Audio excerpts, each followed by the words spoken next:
r/Nosleep. Posted by Reddit user Naito-Desu.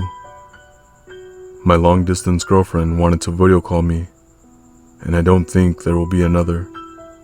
Part 3. Today has been the most emotionally exhausting day ever, and I'm not sure where to begin with it. Well, to start where I last left off, I had somehow survived an encounter with what I presumed to be the vengeful spirit that cursed Misaki's family. I noticed as well my cough was suddenly gone. I was not sure what to do at this point, but the ringing of my phone disrupted my shock, as I realized that I had been still getting messages. I looked at my phone to realize that Misaki had sent me one last message a few minutes before midnight. It was a video of her, crying in the darkness, as I felt reluctant to play it.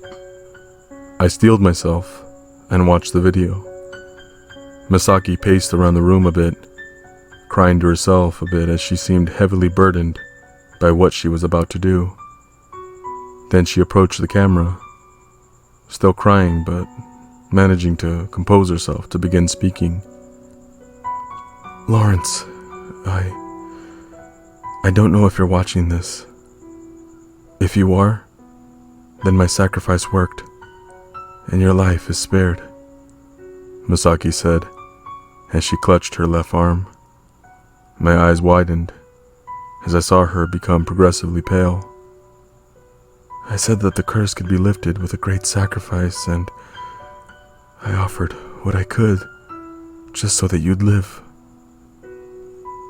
Misaki tried to hide the physical pain that was clear on her face, as I saw her glance every now and then at her arm, as I could already tell the implications of what she had done. I saw tears roll down her face as she tried to muster a smile at me. "I'm sorry I lied to you and put your life in danger. I never wanted any of this to happen to us. I received your voicemail, and I wanted to say, knowing that you were happy with my love, those were the best words that I could hear." I panicked as her voice became progressively faint, her eyes losing their light, and the video cut off right there. No, this wasn't happening. I didn't want this. I would have gladly died 1,000 times over by whatever abomination than have this. I panicked. I needed to be there for her. I rushed over to book a ticket to Japan, but realized the country had been on lockdown, and thus any flights to Japan would be delayed until April. I smashed my table in frustration. I despised how helpless I was in this situation. I started throwing things and kicking them around. I was so angry. But my fit of rage was interrupted by the same disfigured entity sitting on my window. I snarl and grit my teeth. Even ghosts at this point didn't fucking scare me. It was this fucking thing's fault that Misaki had to do this. If she was coming back for another round, I was more than happy to oblige. But instead, it pointed a finger towards the wall behind me. I turned to see a weird version of what looked like to be Misaki's room, with Misaki bleeding out onto the floor. I looked back at the entity, her bloodshot eyes looking right into mine, as if threatening me to go inside. I swallowed my saliva and walked towards the vision, suddenly finding myself in Misaki's room. I immediately come to her side as I immediately tried to inspect what was wrong with her. I followed the bleeding towards her forearm, where she had carved symbols into her arm before crossing a line over it. I tried to stop the bleeding, but there was so much blood on the floor. I feared that I was too late to save her. I listened for a pulse, but I heard nothing as I hung my head whilst cradling her in my arms. This wasn't fair. I knew it was her fault, and thus it had been her responsibility to fix it. But it shouldn't have turned out like this. I should have been the one who died, not her. I didn't want her to die for my sake. I choked on my own tears as I tried to contain the despair I felt. I didn't know what I could do now. I closed my eyes and let myself sob all over her body. Yet, as I kept my eyes closed, I felt soft, warm hands touch and caress my face. As soon as I opened my eyes, I feel soft lips pressing against mine briefly.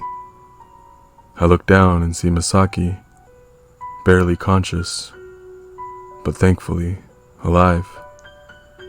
I couldn't believe it. She was dead minutes before, though I looked and saw the forget-me-nots that I received, having found itself placed on Misaki's chest. Did the flower save her?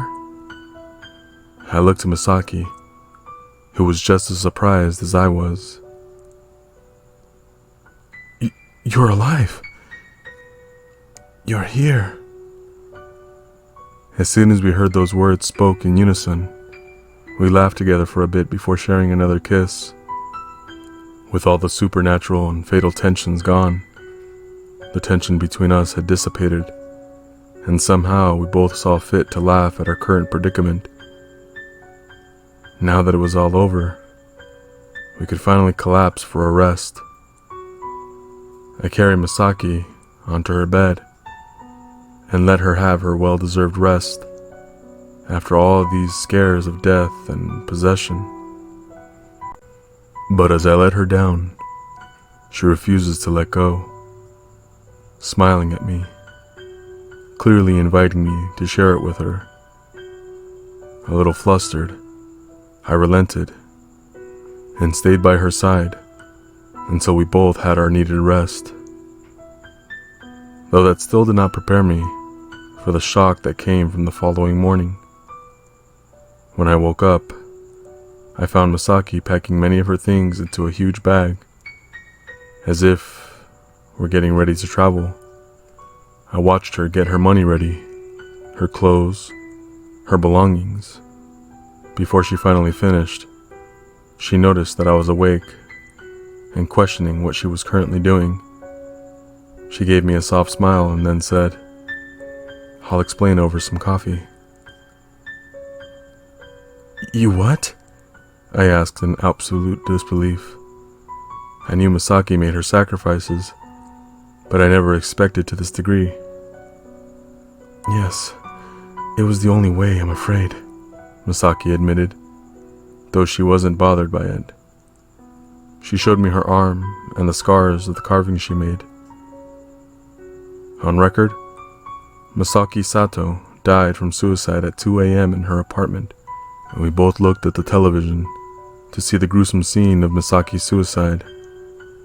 The same horrific scene that I had saw the night before. So, what are you then?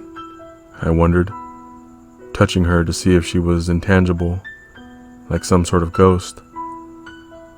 I'm still human, don't worry, Misaki giggled at my attempts to identify her. But I am essentially nameless now. No identity, no root. But why? I asked, raising an eyebrow. The terms of this curse were still very unreasonable. Well, yesterday, I was rushing to find solutions to the problem, but a lot of my family from my father's side, where the curse came from, suggested I just let you die. But I did some digging and found an aunt that looked familiar, yet was claimed to be dead, Misaki explained. Within the day, I managed to track her down to a residence where she lived under another name. She admitted to being part of my family, but somehow spared her husband from the curse's wrath. To escape the curse, She appeased the spirit by shedding her family name and the bonds attached, so her daughters themselves are not cursed by the vengeful spirit. Oh, I see. And you did the same by etching your father's surname onto your arm, and then wiping it, I asked, to which she nodded. Yes. The Ayaka is a very vengeful spirit, but she is also a guardian of elopers. Misaki smiled while taking my hand, though the pure cheesiness of the situation made me feel very flustered. And you're okay with this?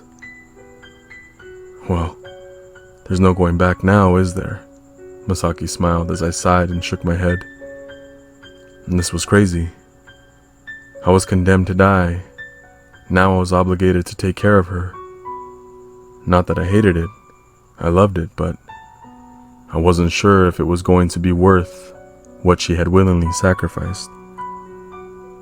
She was without a name and had nowhere to go. What could someone like me offer her?